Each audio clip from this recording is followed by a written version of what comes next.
মিয়া অধ্যুষিত অঞ্চলত নহয় নাৰী নিৰ্যাতনৰ উদাহৰণ খুদ বিধানসভাৰ দ্বাৰত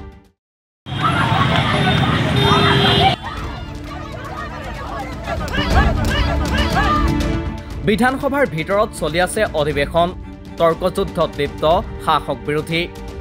তাৰ মাজতে হঠাৎ বিধানসভাৰ প্ৰৱেশ দ্বাৰত এইসকল মহিলাৰ প্ৰতিবাদ দাবী মাতৃৰ বিনিময়ত আমাক মাতৃ ঘূৰাই দিয়ক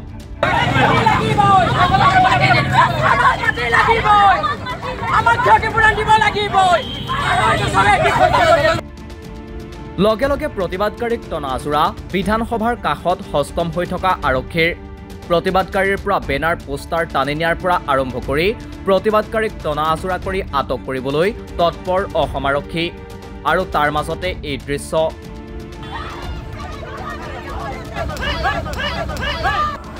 শিলসাকুৰ প্ৰতিবাদী মহিলাৰ গালত পূৰ্ণহতীয়া চৰ আৰক্ষীৰ বঞ্চিত ভুক্তভোগী শিলসাকুৰ মহিলালৈ দয়া নাই অসম আৰক্ষীৰ প্ৰতিবাদকাৰীক আটক কৰি লৈ গ'ল আৰক্ষীয়ে কিন্তু বিষয়টোক লৈ গৰম হৈ পৰিল বিধানসভাৰ প্ৰাংগণ প্ৰতিবাদী মহিলাৰ ওপৰত হাত উঠোৱা ঘটনাক ধিক্কাৰ বিৰোধীৰ জনামতে আৰক্ষীয়ে এগৰাকী মহিলাক চৰিয়াইছে গতিয়াইছে আৰু এই কাৰ্যটোক আমি নিন্দা জনাইছোঁ আমি এইটো আপোনালোকে নিন্দা কৰিছোঁ আজি আৰক্ষীক প্ৰশাসনক এই চৰকাৰখনে যিমান ক্ষমতা দি দিলে শেষলৈকে চাগে এওঁলোকক কণ্ট্ৰল কৰাটো টান হ'ব মুখ্যমন্ত্ৰীয়ে তেওঁলোকৰ হাতত থকা মেচিন গানৰ কথা কয় পিস্তলৰ কথা কয় আৰু যাৰ কাৰণে এই ধৰণৰ নৈৰাজ্য ৰাজ্যত পুলিচী তন্ত্ৰ আৰম্ভ হোৱা বুলি আমি অনুভৱ কৰিছোঁ গতিকে মহিলাগৰাকীয়ে ন্যায় পাওক আৰু এই ধৰণে আৰক্ষীয়ে বৰমতাগিৰি জনগণৰ ওপৰত অন্তত দেখুৱাব নালাগে এদিন পূৰ্বে মহিলাৰ বিৰুদ্ধে অপৰাধ নিৰ্যাতনক লৈ গৰম হৈছিল বিধানসভাৰ সদন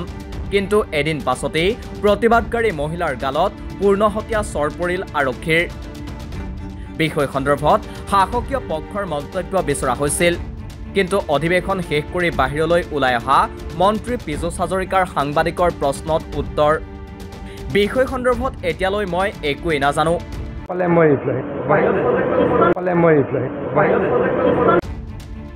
ইতিমধ্যে ঘটনাক লৈ এজাহাৰ দাখিল কৰিছে ভুক্তভোগী মহিলাই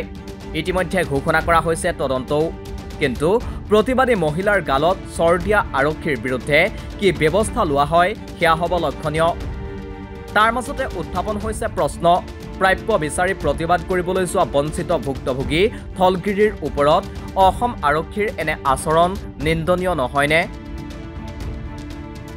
news desk report the cross current তথ্যৰ ভিত্তিত বিশ্লেষণ যুক্তিৰ আধাৰত সিদ্ধান্ত